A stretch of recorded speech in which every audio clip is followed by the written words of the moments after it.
Right from the start, the judge sets the tone, emphasizing accountability even for mistakes. Already, you can feel the tension building in this courtroom. Stay with me. This one's intense. All right, this is cause number 23, DCCR 1542, and sir, are you Augusta Simon? Yes, ma'am. And Mr. Simon was previously in court and entered a plea of guilty to the first-degree felony offense of murder. The agreement was for a cap of 40 years in the institutional division of the Texas Department of Corrections. I've received the precinct report. Has everyone had an opportunity to review that report? Yes, Franchise, Judge. yes, ma'am. Are there any additions or corrections to that report? Just comments, Judge. Okay, we'll take comment. No additions. Okay, and then in addition to that, I've also received several letters that Mr. Burbank provided. And Mr. Smith, have you had an opportunity to review those? Yes, Judge. Okay, and then also, you both should have received the jail incident report packet that I have also reviewed. Have you both had an opportunity to receive and review that? We have. Defense has. Okay, so Mr. Smith, do you have witnesses? Yes, we do. You may call your first witness. State calls Jalen Morris. Jalen Morris. Good morning, ma'am. If you'll raise your right hand, please. Do you swear or affirm the testimony you're going to give in this hearing will be the truth, the whole truth, and nothing but the truth? Yes. Thank you. You can have a seat right up here. I don't know what happened. Can hear you, and also the attorneys, okay? Thank you. You may proceed. Good morning, Jalen. Good morning. Would you spell your name for the recording? Ms. Morris, do you understand why we're here today? Yes, sir. And this all came from an incident that occurred on the early morning hours of September 9th, 2023 here in Beaumont. Yes, sir. Where were you at? The park on fire. Okay. And what kind of business was there? I guess more like a lounge. It had just reopened. It used to be Luke's Ice House, is that right? Right. It had just opened. And so this was first couple of nights that it had been open. Yes, sir. Was it crowded? Yes, sir. What time did it start to shut down? Between 1:30 and 2 o'clock. Somewhere in there. While you were there, did you associate with Leroy Smith? Yes, sir. How did you know him? Friends from middle school. So you've known him a long time. Right. How would you describe his demeanor that night? I mean, he was pretty normal, excited to be out, enjoying the crowd. He's very friendly, people person. He was just being himself, and we was just enjoying the new atmosphere. Did he seem like he was in a good mood? Yes, sir. Did you see him have any words or arguments or any kind of harsh interactions with anybody at the club that day? No, sir. Did you hang out with him quite a bit? Yes, sir. When the club closed or when y'all left, did you go out with him? Yes, sir. And which way did y'all exit? How many exits were there? It's only one exit. When we exited, we went to the left. Okay. What is to the left? The parking lot, and there is an alleyway that leads to the parking lot across the street. Okay, so there was parking on right behind the building, but also parking across the street. Right. Did you notice anything unusual when y'all left and went to the left? No, sir. At some point, where were y'all going? He was looking for his ride. Y'all weren't leaving together, y'all just were walking out together. Right. Did he see his ride in that parking lot? No, sir. What did y'all do at that point? At that point, we came back across through the alley that leads to the park on Carter. Okay. Going back like towards the actual parking lot. All right, everybody still in a good mood? Right. Were there a lot of people exiting at that time? I didn't hear you. Were there a lot of people exiting at that time? Yes, Was sir. it kind of crowded? Yes, sir. What happened next? Once we were walking to the alley, right before we got to the parking lot, that's when someone was walking towards us. And once he was walking towards us, no conversation, no nothing, it was just shots fired. Okay, now let's stop and explain that more for the judge. Were you paying attention to Leroy? Right, Was he paying attention to you? right, Wasn't having words with anybody? no, And there are people walking kind of both ways. right, correct? Somebody walks up to him and started shooting, correct, shot him. correct, Not shooting at anybody else, nothing. not a Directly random at- mistake, right? Right, Wasn't just shooting into the crowd. directly at me. How close was he to him when he first shot? Like hand to chest, So like point I blank extend my range. arm, right, right, He was this close. right, Did he say anything to him? no, sir, Did he just raised the gun and shot? correct, Anything? What did you do? I froze, Were you in shock? very, Did, this was unexpected. very, Did it look like Leroy expected or recognized this person? not at all, Anything unusual happened when he shot him, other than the shooting itself? no, sir, Was he looking at Leroy Smith? yes, sir, Did he say anything to him as he shot him or after he shot him? no, sir, Did he ever look at you? yes, sir, When did he look at you? while shooting. So Me and Leroy were side by side, how close were you to him? I mean, were y'all shoulder to shoulder to shoulder? shoulder, And he walks up and just immediately shoots the guy standing just a couple of feet from you. correct. And then as he shoots, did Leroy fall immediately? After the last couple of shots, he immediately fell. So when was Mr. Simon looking at you? While shooting him. It was, while doing it, he was looking at both of us. But it was like, once he fell, it was like he was just looking at me. Because I was the last to see. What kind of look did he have on his face? It was like a staring eyes. type Was of- it like did you feel threatened by him looking you in the eyes as he's shooting Leroy Smith? Well, of course, yeah, I was scared. And in fact, you're a little afraid to be here to testify today, aren't you? Right.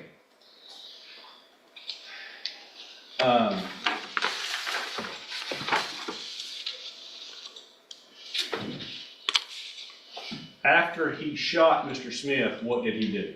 Took off running. Which direction? Towards the parking lot area. That's inside the parking lot. So he ran, y'all were coming from that direction, Right, so so he he turned shoots around and ran. and then ran. What did you do? After that, I ran inside to notify somebody, and by that time, that's when the police were walking up to the area.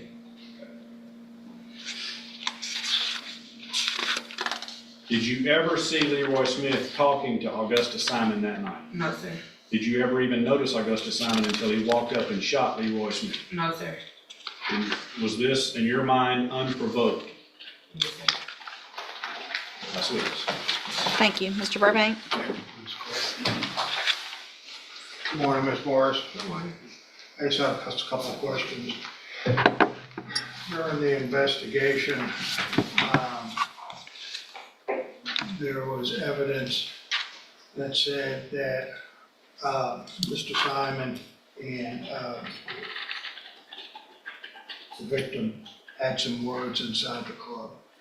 You didn't see that, did you? No, sir. And basically, the words were that in reference to Mr. Simon's uncle that had just been shot and killed. No, I would object to anything that would, as that being hearsay. Well, this is punishment, and it's already written in the report. I was just asking if she had heard that. I think she says she didn't hear anything, but you can ask the question, but not, yeah, go ahead. That they were talking about in reference to Mr. Smith and Mr. Simon about a recent shooting that killed his uncle. I heard none of it. Nothing like that. No, sir. But when you testified though, it looks like, or it appears that he was looking at you and Mr. Smith, right? Correct. Walking towards him. And then at that point, that was in the alleyway. Correct. When you say the alleyway, was that between two buildings? Correct. And while walking into the alleyway, looking at both of y'all, that's when he he, I guess, produced the weapon and started the fire. Correct. And then you took off for help. Correct. Do you know whether or not Mr. Smith had any firearms on or not? No, sir. Do you know? I didn't see it, You didn't see any? and I've never known him to carry. Okay. And he didn't pull anything? No, sir. Thank you, ma'am. Pass it. Thank you. Anything else, Mr. Smith? One more question, Judge. I believe I asked you if it looked like Leroy Smith expected to meet Augusta Simon. No, You sir. said he didn't. Did he do anything to try to defend himself? Objection, Your Honor. Oh, I'm sorry. Did he have time to try to defend No, himself? sir. It was quick. All right, anything else? No, Your Honor. Thank you, ma'am. You can step down. You may call your next witness. That calls Christy Thomas, and we ask that this witness be excused. That's fine. There, yeah.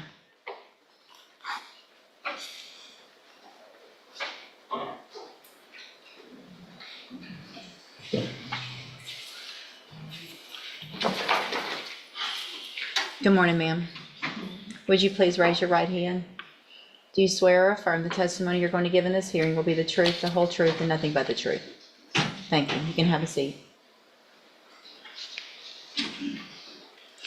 And Ms. Thomas, if you'll just be sure and speak loudly and clearly into that microphone so we can all hear you, okay? Thank you. You may proceed. Good morning. Would you state your name and spell it for the court, My please? name is Christy Thomas, Kristy, Thomas, THOMAS. And you were the mother of Leroy Smith, is that correct? That's correct, I am. Yes, ma'am, you are. Would you describe for the court Leroy's personality? To know him is to love him. He was good kid growing up. We was both kids. I had Leroy when I was 13 years old. He was a good father, good friend, good brother. He's my oldest child, my firstborn. He was the type of person that even if you was to have any kind of conflict with him to fight, he would walk away from the fight. He would resolve the fight with no fight. That's not who he was. He was loving. He was kind. He was a good all-around person. Was he a gentle soul He was a gentle soul. who wasn't combative? He didn't fight, didn't fist fight, He didn't fist fight, argue? he might have argued, but we're not all perfect. I mean, he probably would have argued with you, but he would have never started a conflict. It might have been an argument over something y'all might disagree with, but it would have never been a fight behind the argument. You couldn't see him putting hands on somebody No. for just what they said. No. That's not a record that say he's even fought, he hasn't. He doesn't have fights, he doesn't physically have altercations like that. No, he would walk away from an altercation before he would fight somebody. What was his family life like at the time that he passed? He's the father of 6 children. He was in school and he worked, he had his own business, a small business, a pressure washing business. So, his family life was home with his kids and his children and out with his friends. That's it. And he was 29 years old? No, my son was 30. He was 30. He was on his way to be 31. Did he do everything he could to provide for his kids and take care of them? He did. And he worked at pressure washing. So Yes, and he worked in the plant too, because he was going to school to be an engineer where was he going to school at? at Lamar.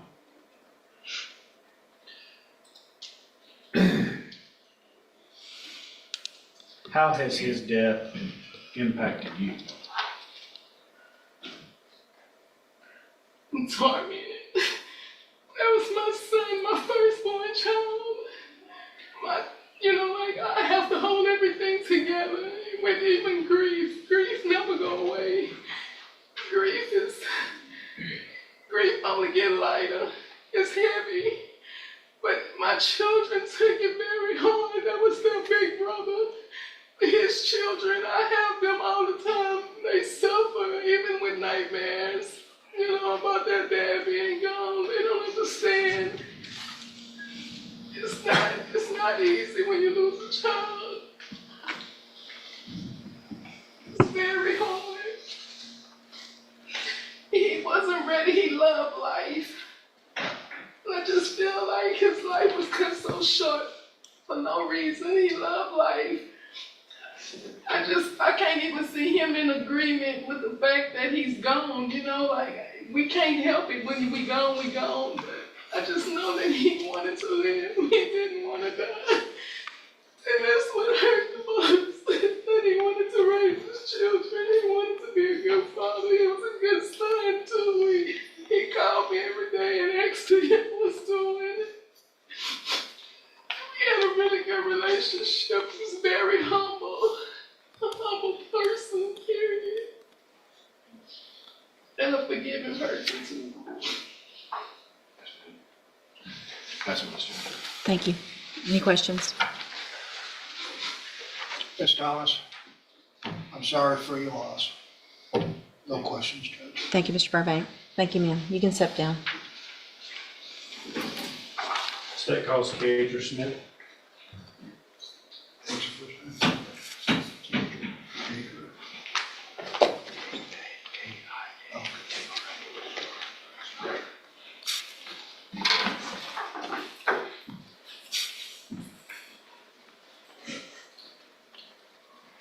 Good morning, ma'am. Please raise your right hand. Do you swear or affirm the testimony you're going to give in this hearing will be the truth, the whole truth, and nothing but the truth? Thank you. You can have a seat.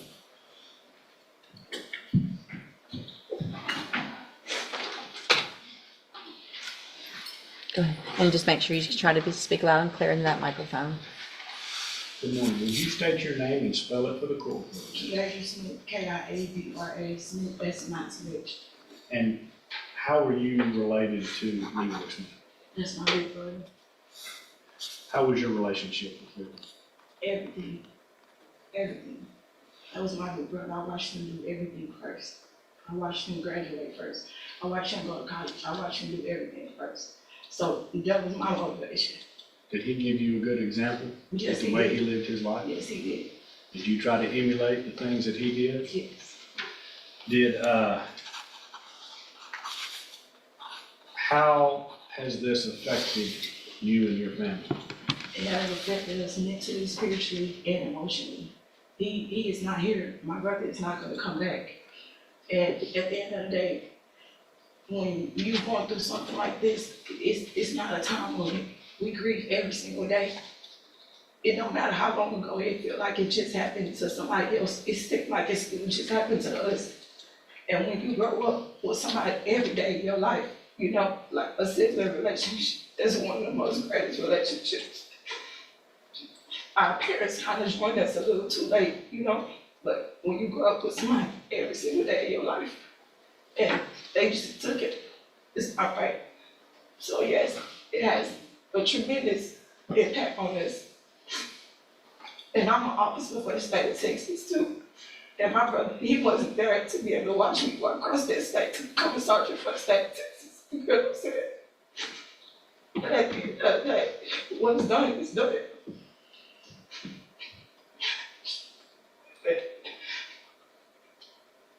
Is there anything else you'd like the judge to know about your brother? He was an amazing person. He loved his family. He loved his kids.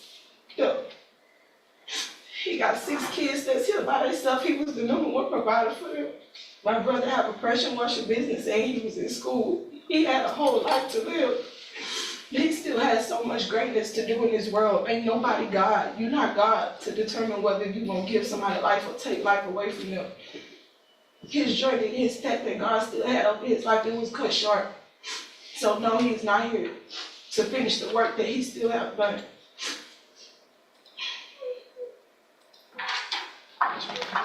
Thank you. Mr. Burbank, anything of this witness? Again, Ms. Smith, I'm sorry for your loss. Thank you, No ma'am. You can step down. That's all we have, Judge. Yes. State witness. Thank you. Any witnesses, Mr. Burbank? I call Mr. Simon. Mr. Simon?